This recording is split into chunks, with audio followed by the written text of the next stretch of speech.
zone thérapeutique, femme mature, femme sage. Je vais essayer de répondre à la question de Agathe. C'est un cas qui m'a fait beaucoup réfléchir et je me dis que oui, il faut le faire. La question d'Agathe, elle me disait, femme mature, je vis une situation dans mon couple, et je suis une femme mariée, mère de 4 enfants, que je découvre que mon mari a 2 enfants cachés dehors. Elle me dit que cette situation commence à la mener dans une dépression et donc devient une menace pour elle et qu'elle est en train de déprimer. Elle espère en tout cas qu'à un moment donné, son mari va reconnaître cette situation, va l'avouer et va même l'informer parce que la situation est telle que le mari ne sait pas que Agathe est au courant de la situation, pensant qu'il est toujours en train de cacher et de jouer au double jeu, sauf que Agathe connaît la situation et elle espère, elle attend qu'à un moment donné, son mari va avouer, va l'annoncer en tout cas, va lui présenter la situation. Mais dans la question déjà de Agathe, j'ai retenu quelques mots. Agathe, elle parle de menace. Elle dit que cette situation devient une menace pour elle. Elle dit également qu'elle est en train de déprimer à cause de cette situation et elle se demande si elle va affronter le mari, elle va affronter la situation ou bien elle va attendre que le mari avoue. Ma très chère Agathe, ce que j'ai beaucoup médité par rapport à cette situation, j'ai prié également, au-delà du professionnel qu'on peut être dans nos domaines d'accompagnement des personnes en souffrance, puisque Agathe me parle déjà d'une dépression, donc elle est en souffrance. Cette situation rentre dans les non-dits dans sa famille. Alors Agathe, elle dit qu'elle attend que son mari avoue, ou alors est-ce qu'elle doit l'affronter? Déjà, quand on parle de menace, la menace fait ressortir une intention hostile. Moi, je pense personnellement qu'il faut choisir les thèmes qu'on utilise. Lorsque la menace apparaît, même si on a raison, l'autre se sent menacé, eh bien, il va être sur une position défensive. De toute manière, il sait très bien qu'il a tort, il sait très bien si c'est vraiment vérifié. Et donc, la personne va être sur une position défensive. Et donc, je me prépare même avant qu'on ne m'accuse, entre guillemets, au cas où c'est une vérité, si cela est justifié. Décider aussi de l'affronter. Quand on parle effectivement d'affronter, moi je vois déjà une idée de je t'affronte, on est opposé, on s'oppose. C'est comme on va à la guerre, on va affronter l'autre et puis faire comprendre à l'autre que tu as tort, tu as mal fait. Donc on risque en utilisant ces thèmes-là d'aller vers un braquage. De toute manière, si ce cas est avéré, qu'est-ce qu'on peut faire pour y remédier? On ne peut rien faire. Et Agathe a les justificatifs, c'est que les enfants sont réels. Je vais ouvrir une parenthèse pour dire que ma très chère Agathe, et toutes les Agathes qui m'écoutent, parce que je pense qu'il y a pas mal de personnes qui peuvent malheureusement se retrouver, être confrontées à des situations comme ça. Moi, j'ai juste envie de dire, sans vouloir être du côté du mari ou de la femme, ou bien de la troisième personne qui est venue semer la pagaille dans le couple, hein, je l'appelle comme ça, ma très chère Agathe, et toutes les Agathes qui m'écoutent, hein, si l'on vient vous dire que votre mari, votre époux a tué un enfant dehors, quelle serait votre réaction? Quelqu'un qui tue est jugé et va en prison, n'est-ce pas?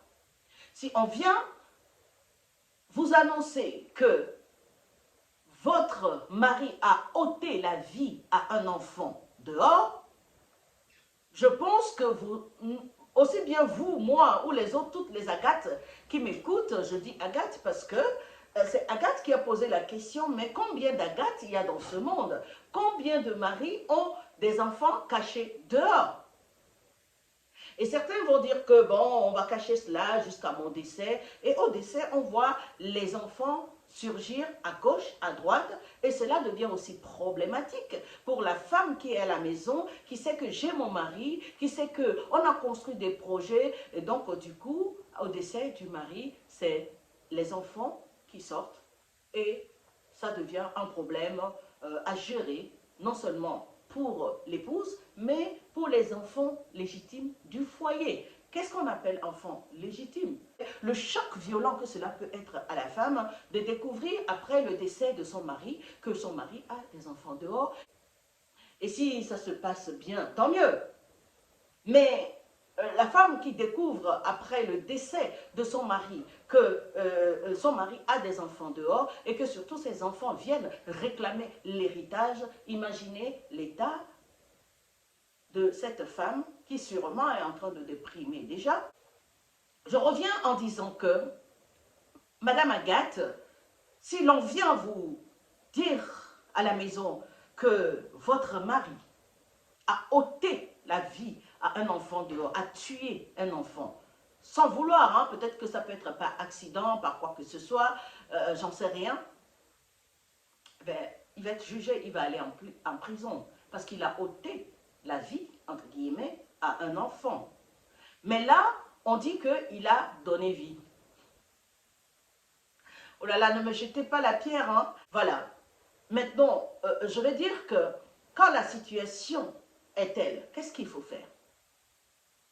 Qu'est-ce qu'il faut faire? Agathe, elle déprime. Donc, ça la rend malade, déjà. Bien entendu, lorsqu'on déprime, et on va aller voir les médecins, on va leur décrire notre état, et le médecin va poser son diagnostic, et ça devient un problème psychique. Mais le médecin, hein, il va traiter quoi? Il va traiter les conséquences. Il va traiter la maladie qui est la conséquence directe de la situation que notre chère Agathe traverse. Quand le médecin va donner les traitements, il va traiter la dépression. Mais l'homme est constitué non seulement du corps que l'on voit, de l'âme et de l'esprit. Ce qui va créer la douleur d'Agathe, la tristesse d'Agathe, qui va la conduire à une dépression, se trouve dans son âme. Elle se sent trahie, elle se sent blessée, son âme est malade. La tristesse de son âme va agir sur tout son système qui va commencer à lui donner soit l'insomnie, soit les maux de tête, soit la tristesse, l'envie de rien faire, le ralentissement, du laisser aller, et puis elle perd tous ses moyens, et puis Agathe devient dépressive. C'est pour ça que, pour ma part, je pense que l'humain doit être soigné dans sa globalité. J'admire les médecins par rapport au travail extraordinaire qu'ils font.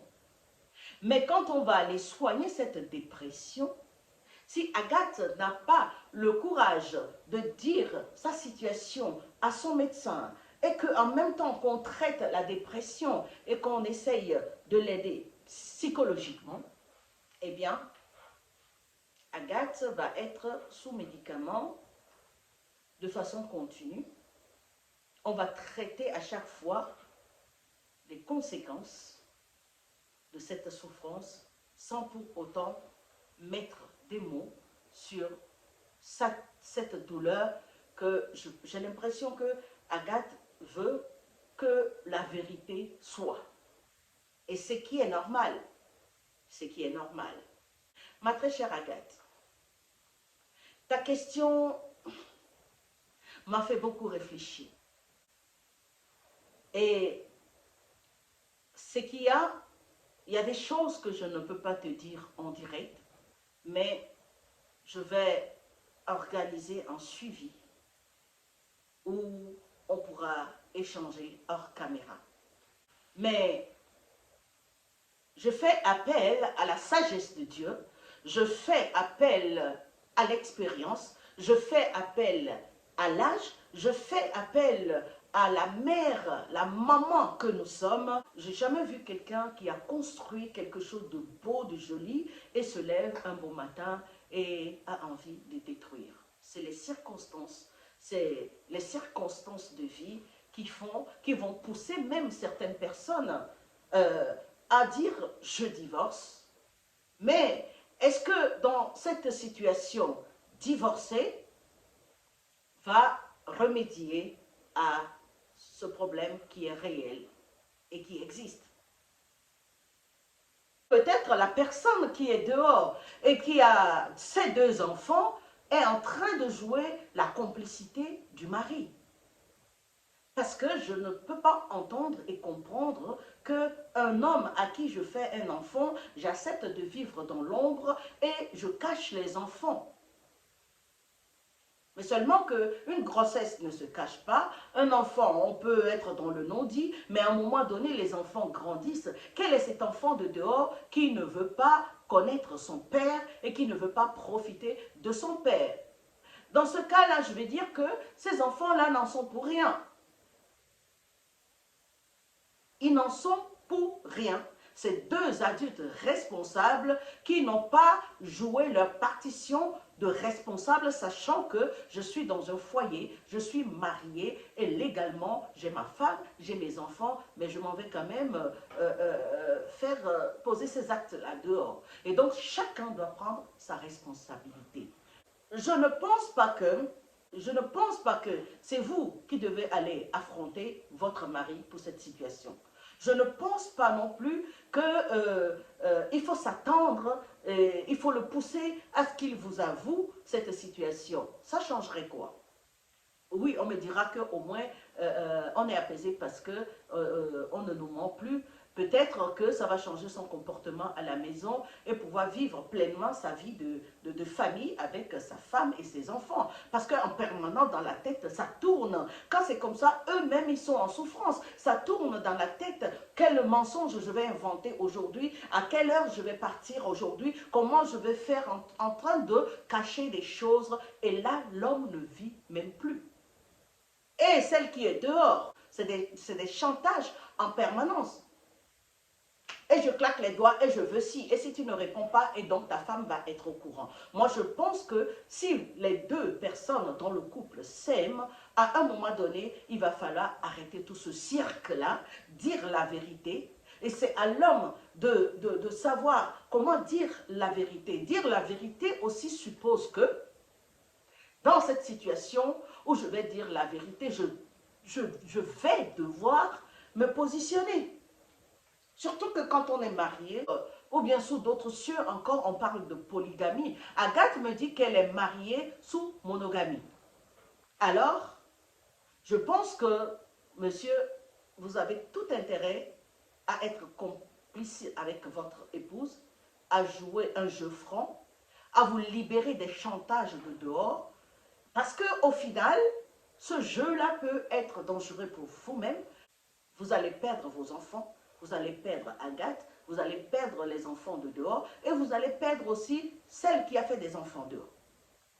Et moi, je pense qu'il n'y a que la vérité qui libère. Agathe, voici, à mon avis, avec la sagesse que Dieu m'a donnée, avec la maturité que j'ai, voici ce que je suggère à méditer. Ce n'est qu'une proposition, c'est à prendre ou à laisser. Je serai là pour t'accompagner.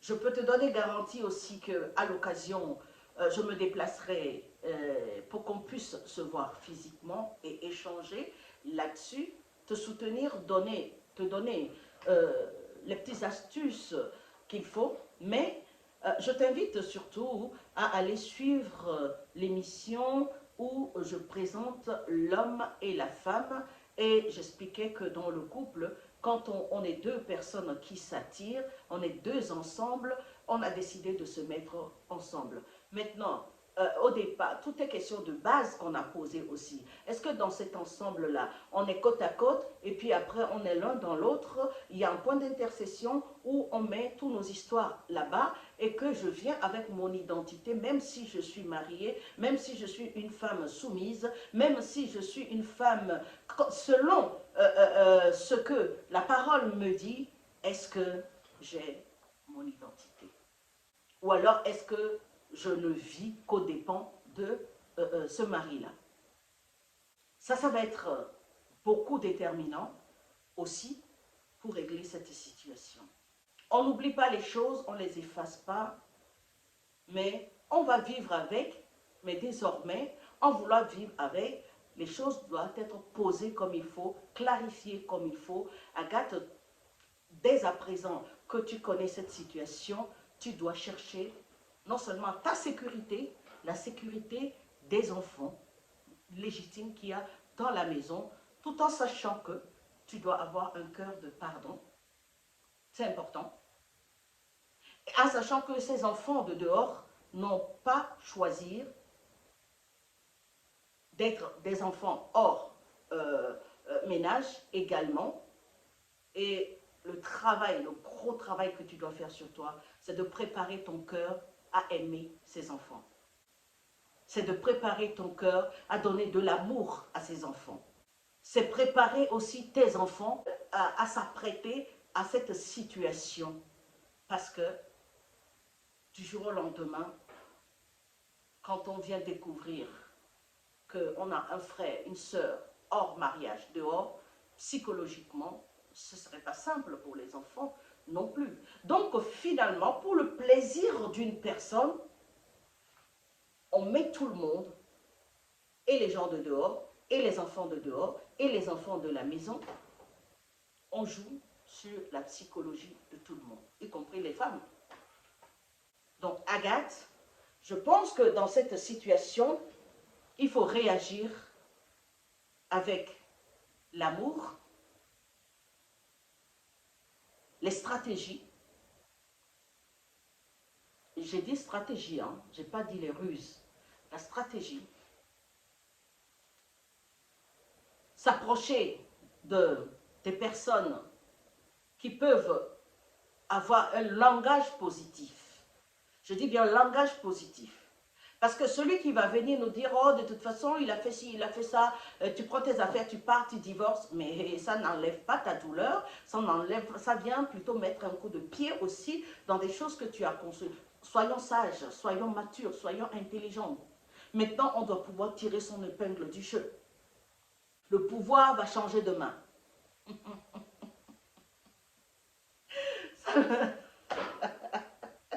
Le pouvoir, ben oui, le pouvoir va changer de main dans la mesure où on doit ouvrir ses yeux dans son couple, que Dieu nous aide à ce que nos yeux soient ouverts. Quand tes yeux sont ouverts, tu sais comment organiser tout le reste. Alors que la sagesse nous aide à poursuivre le chemin. Comme je dis, la dent et la langue se mordent. Mais bon, ma langue est toujours à sa place, la dent est aussi à sa place. Mais les dames, la femme de dehors, qu'est-ce qu'elle attend? Si une femme de dehors peut être courageuse, être avec le mari de quelqu'un et faire un enfant et cacher cela pendant des années, elle attend quoi? Elle attend juste que toi tu dégages de la maison, qu'elle vienne prendre la place. Je ne laisserai jamais ma place à qui que ce soit. Voilà. Toute la saladerie qui a été faite, que cela se règle là où ça a été fait. Mais, Agathe, tu dois te repositionner calmement, avec sagesse, intelligence. Et tu règles les choses sans garder de haine, savoir pardonner, avoir l'amour et s'attendre à aimer non seulement ses enfants de dehors, mais tu tu dois trouver le juste milieu pour que cette dépression, cette maladie psychique ne vienne pas frapper tes enfants aussi. De ton bien-être va dépendre le bien-être de tes enfants. Sois une femme forte, une battante, une qui a la dignité, qui se tient dans la parole. Comme je dis, je rentre dans le lieu secret, je parle de la situation. Ce qu'on ne peut pas dire